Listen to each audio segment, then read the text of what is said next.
स्वागत है दोस्तों आप सभी लोगों का आपकी अपनी टाइम्स ऑफ नॉलेज फैमिली में। दोस्तों यहाँ पर हम एसएससी सीएचएसएल का, जैसा कि आप लोगों को पता हो तो नहीं पता हो तो बता दूं, कल ही के दिन यहाँ पर एसएससी सीएचएसएल का 2020 का पेपर 1 यानी टियर 1 का रिजल्ट आ चुका है। ठीक है, कट ऑफ आ चुके हैं, कितने कैंडिडेट्स यहाँ पर पेपर 2 के लिए जाएंगे डिस्क्रिप्टिव, वो सब चीज़ें आ चुकी है। तो वो कट ऑफ हम देखने से पहले आपसे कुछ चीज़ें डिस्कस करना चाहता हूँ और मैं कंपैरिजन करने वाला हूँ यहाँ पर। जैसा कि आप लोगों ने टाइटल देखा होगा कि 2020 और 2019 का दोनों का कंपैरिजन हम लोग देखेंगे, वैकेंसी देखेंगे, वैकेंसी कितनी कितनी थी दोनों में, और साथ ही में दोनों के कट ऑफ का डिफरेंस देखेंगे, क्योंकि काफ़ी कुछ यहाँ पर चीज़ें चेंजेस होती हुई हमें दिखी हैं।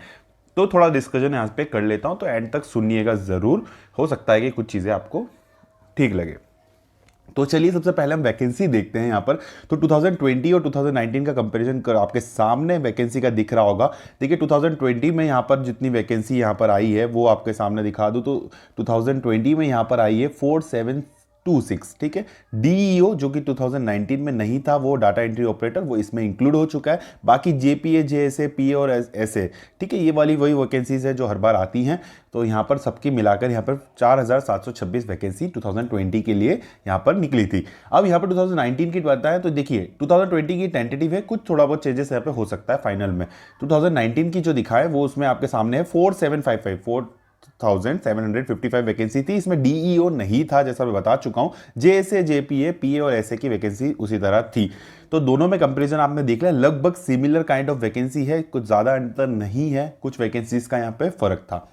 अब यहाँ पर आप सबसे पहले ये चीज़ हमने देख चुके हैं, तो अब सेकेंडली हम लोग यहाँ पर देखते हैं कि यहाँ पर जो कट ऑफ है उसमें क्या डिफरेंस है। 2020 का कल ही के दिन कट ऑफ आया है और यहाँ पर 2019 का भी हम देख लेते हैं। सबसे पहले 2020 का देखें तो जनरल कैटेगरी का जो मैक्सिमम कट ऑफ होता है जनरल कैटेगरी का, उसमें यहाँ पर देखिए 141.88884, ओके, और 8118 यहाँ पर कैंडिडेट्स यहाँ पर गए हैं। टोटल कैंडिडेट्स की बात करें तो देखिए आपके सामने है, ठीक है, 45,429 यानी कि 45,429 यहाँ पर कैंडिडेट्स पेपर 2 के लिए, टीयर 2 के लिए गए हैं। अब एससी का कट ऑफ देखेंगे तो 114 पॉइंट समथिंग, एसटी का देखेंगे तो 108.8 समथिंग, एंड ओबीसी का देखेंगे तो 139। तो यानी जनरल और ओबीसी ये कट ऑफ यहाँ पर आपको सिमिलर काइंड ऑफ, मतलब सिमिलर तो नहीं, 3-4 नंबर का काफी फर्क हो जाता है, पर यहाँ पर आपको ओबीसी का कट ऑफ आपको जनरल के बिल्कुल क्लोज जाता हुआ दिख रहा है हर साल हर एग्जाम्स में। तो ये कट ऑफ में इतना ज्यादा डिफरेंस नहीं अब दिखता है।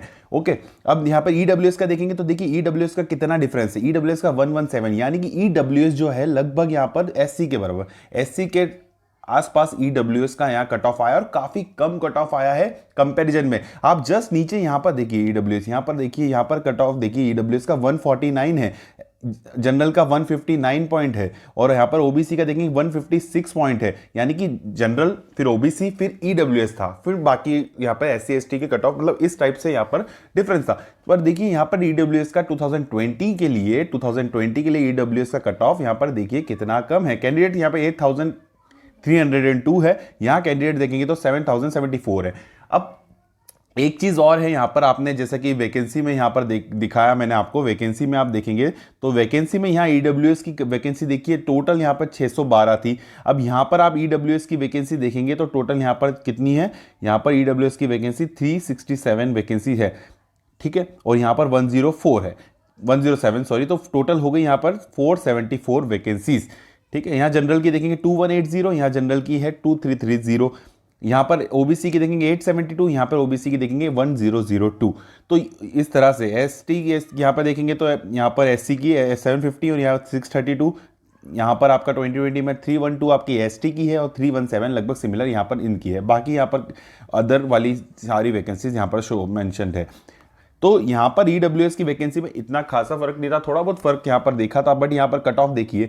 अब ये देखिए 2019 में ईडब्ल्यूएस के कैंडिडेट्स काफी लोग ऐसे थे जो ईडब्ल्यूएस के लिए आपके एलिजिबल नहीं होते थे, पर ईडब्ल्यूएस के लिए फिलअप कर देते थे। तो कैंडिडेट्स बहुत ज्यादा, वैकेंसी कम थी, लगभग सिमिलर है, पर कैंडिडेट बहुत ज्यादा थे 2019 में ईडब्ल्यूएस से अपीयर करने वाले, और 2020 में लगभग कम होते, क्योंकि ऑब्वियसली यहाँ पर आपको 2019 वाले कैंडिडेट को जनरल में काउंट किया गया था, जिनका ईडब्ल्यूएस वैलिड नहीं है उनको वही किया जाएगा और वही तरह से सारी चीज़ें प्रोसेस चलेंगी। इसी तरह सारी आने वाले टाइम पे भी होगा। जो एलिजिबल नहीं होंगे उनको आपको एज ए जनरल देना पड़ेगा, काउंट करना पड़ेगा, आपको उनकी तरह फाइट करना पड़ेगा अगर आपका सर्टिफिकेट प्रॉपर तरीके से नहीं वैलिडेट होता है तो 2019 में ये चीज़ काफ़ी प्रॉब्लम आने वाली है और कैंडिडेट्स काफ़ी लोगों ने यहाँ पर 2019 के अंदर ईडब्ल्यूएस के लिए अप्लाई कर रखा और अभी आने वाले टाइम में भी काफ़ी कैंडिडेट्स अप्लाई करते हैं जिनका certificate proper up to the time नहीं होता है, क्रूशियल डेट के अकॉर्डिंग नहीं होता है। तो ये चीज़ें काफ़ी फेस करनी पड़ेंगी आने वाले टाइम में भी और पहले वाले रिक्रूटमेंट में भी फेस करेंगे।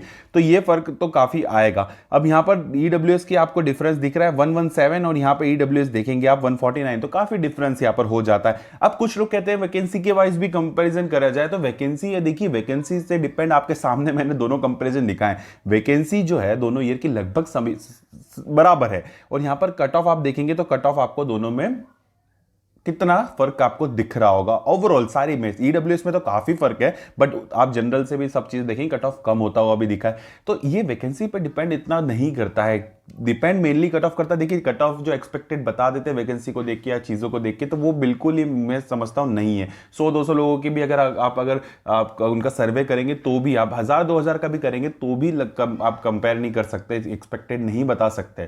दैट्स वाई मैं भी नहीं बताता हूँ किसी चीज़ को। तो बात इतनी सी है कि कट ऑफ पे इतना डिपेंड नहीं होता है सारी चीज़ें, मतलब आप नहीं एक्सपेक्टेड बता सकते ना आप डिसाइड कर सकते ना एनालाइज कर सकते इतनी प्रॉपर। थोड़ा बहुत एनालिसिस करके तो कुछ डाटा जरूर आप बता सकते हैं बट एक्सपेक्टेड कट ऑफ कोई मतलब का नहीं होता, सिर्फ सांत्वना देने वाली बात है, मन की तसल्ली की बात होती है। तो यहां पर डिपेंड कंपटीशन पे करता है यार कि बच्चा कैसे एग्जाम देके आया है, किस लेवल का पेपर था, किस तरह से एग्जामिनेशन में वो लोग स्कोर करके आए। आपको नहीं पता, आपने 100, 200, 1000, 2000 लोगों के बारे में भी पूछ लिया होगा तो और कैंडिडेट से यार लाखों कैंडिडेट एग्जाम देते हैं, तो अब उनके कंपेरिजन में भी आप देखेंगे तो सबका आपको नहीं पता कि कौन किस तरह से पेपर दे के आया, कौन सी शिफ्ट में था वो, किस तरह से पेपर दे के आया और क्या लेवल का एग्जामिनेशन था। हर चीज़ें आप उसको नहीं इस तरह से पता कर सकते, तो वो चीज़ें होती हैं। तो आप कट ऑफ के पीछे मत भागा करिए, कट ऑफ चेंजेस हो सकता है, कम भी हो सकता है, ज़्यादा भी हो सकता है। कंपटीशन बढ़ रहा है इसका मतलब नहीं है कट ऑफ ज़्यादा हो सकता है, एग्जामिनेशन का लेवल भी इंक्रीज होता है, सारी चीज़ें बूस्टअप हो रही हैं, बहुत सी चीज़ों का फर्क आ जाता है। वैकेंसी का फर्क पड़ता है मान रहा हूँ, पर ओवरऑल वैकेंसी पे डिपेंड नहीं होती सारी चीज़ें कि वैकेंसी कम आई है तो कट ऑफ बहुत ज़्यादा आएगा तो एग्ज़ाम नहीं देना। एग्ज़ाम देना पड़ता है, आपकी मेहनत पे डिपेंड करता है सारी चीज़ें। वैकेंसी कम हो तो भी कट ऑफ कम हो सकता है, वैकेंसी ज़्यादा हो तो भी कट ऑफ कम हो सकता है और ज़्यादा भी हो सकता है, ठीक है, ऐसा कोई फर्क नहीं है। वहाँ कंपटीशन अगर हाई हो गया तो कट ऑफ ऑब्वियसली इंक्रीज हो सकता है, पेपर का लेवल कुछ ऐसा मैच हुआ जिसकी वजह से कट ऑफ इंक्रीज हो सकता है। तो काफ़ी ऐसे फैक्टर्स होते हैं जिनकी वजह से कट ऑफ में वेरिएशन आ सकता है। तो यही चीज़ें मुझे समझानी पड़ती है, हर बार आपको कहता हूँ थोड़ी सी इन चीज़ों पर देखिए। काफ़ी लोग भागते कट ऑफ के पीछे, प्रीवियस कट ऑफ, कौन सा कट ऑफ, कितना एक्सपेक्टेड कट ऑफ, कितना हमारा सेफ स्कोर, तो ये सब चीज़ें नहीं, आपको अपना बेस्ट स्कोर वहाँ पर करके आना है। जितने आपने मेहनत की उतना स्कोर आपको लाना है, उस स्कोर पे आपको भरोसा होना चाहिए, स्कोर पे आपको नाज होना चाहिए कि हाँ मेरी मेहनत के अकॉर्डिंग वो स्कोर आया है या नहीं आया है, ठीक है। कट ऑफ तो वो डिसाइड होगा सबकी मेहनत के अकॉर्डिंग, पर आपको आपका स्कोर आपकी मेहनत के अकॉर्डिंग आना चाहिए और उसमें अगर आप संतुष्ट हैं दैट्स मीन आपने काफ़ी मेहनत की है और आपको उससे कुछ ना कुछ ज़रूर हासिल होगा। तो आपको सिर्फ अपना बेस्ट स्कोर जो आपकी मेहनत के अकॉर्डिंग है वो आपको सोच के चलना है कि क्या मैंने ये मेरी मेहनत के अकॉर्डिंग बेस्ट दिया है या नहीं। काफ़ी लोग अभी निराश होंगे कि कुछ मार्क्स से रह गए या कुछ ऐसा होगा, तो ये सब चीज़ें चलती हैं, तो निराश नहीं होना, सारी चीज़ें हमें उसके अकॉर्डिंग चलनी है, हमारी मेहनत को देखते हुए चलना है, ठीक है। ओवरऑल आपके सामने सिलेबस होता है, सारी चीज़ें होती है, पेपर आते हैं हर साल, तो उसके अकॉर्डिंग आपको अपने आप को बनाना है कि हाँ मैं उस काबिल बन पाया हूँ या नहीं बन पाया हूँ। नहीं बन पाए तो रह जाएंगे कहीं ना कहीं, और अगर बन गए तो काफ़ी अच्छी सी बात है, तो काफ़ी कुछ आगे अच्छा सा हो सकता है आप लोगों के साथ। और ये सब चीज़ों से इतना वो मत सोचा करिए, एंड यही चीज़ें हैं, स्ट्रगल है यार, चलता रहेगा। तो जितने भी कैंडिडेट यहाँ पर पेपर 2 के लिए गए हैं तो बिल्कुल रेडी रहिए पेपर 2 के लिए, एंड जितने कैंडिडेट यहाँ पर नहीं हुए तो फिर अपॉर्चुनिटी आएगी, दूसरी अपॉर्चुनिटी भी है, सब साथ है यार, कोई इतना चिंता वाली बात नहीं है। आप लोग कुछ ना कुछ ज़रूर आप लोगों के लिए करिए और मेहनत कीजिए, एंड ऐसा कुछ यहाँ पर वो नहीं है कि आपका इसमें सिलेक्शन नहीं हुआ है तो यार सब चीज़ें यहाँ पर ओवर हो गई। माइंड को स्ट्रेस मत दीजिएगा, माइंड अभी आपको बहुत साल चलाना है और बहुत अच्छे से चलाना है और बढ़ाना है उसे, और उसको स्टेबल करना है और उसको बेहतर बनाना है। तो ये फालतू की छोटी मोटी टेंशन्स और इतनी सब चीज़ें और इन पेपर का स्ट्रेस आप एक्स्ट्रा अगर उस पर डालेंगे तो वो आपके लिए बेनिफिशियल नहीं होगा। तो थोड़ा स्ट्रेस कम लेके चलिएगा, होती है, हार जीत सब चलती हैं, तो उस हार से स्ट्रेस नहीं लेना है, उस हार से हमें सिर्फ और सिर्फ सीख लेनी है, और ताकि हम और हमारे दिल और दिमाग को बेहतर बना सकें। ठीक है, और दिल और दिमाग का कनेक्शन बहुत इंपॉर्टेंट है, उन दोनों को स्टेबल साथ में करना है, पैरेलल करना है और बिल्कुल बराबर ही करना है। ठीक है, नहीं तो कहीं ना कहीं हमें दिमाग हमारा दिल में पीछे छोड़ देता है, हमारा दिल हमारे दिमाग को पीछे छोड़ देता है, तो उस वजह से दोनों मैचअप नहीं हो पाता है और इस वजह से हमारी सिचुएशंस और बिगड़ती हैं। तो दोनों को बराबर करके चलिए एंड खुश रहिए। तो यही चीज़ें थी, मेरे कंपैरिजन बताना था, दैट्स इट। और काफ़ी चीज़ें बोल दिए एक्स्ट्रा, और उससे ज़्यादा नहीं मुझे आपको कुछ अभी टाइम वेस्ट करना है आपका। तो फिर आपको नई इन्फॉर्मेशन के साथ इसी जगह पर फिर मिलूंगा आपकी अपनी टाइम्स ऑफ नॉलेज फैमिली में। जब तक के लिए ऐसे ही मेहनत कीजिए और अपनी सेहत का ज़रूर ध्यान रखिएगा। जब तक के लिए चलता हूँ, विदा लेता हूँ आप सभी लोगों से। जय हिंद, वंदे मातरम।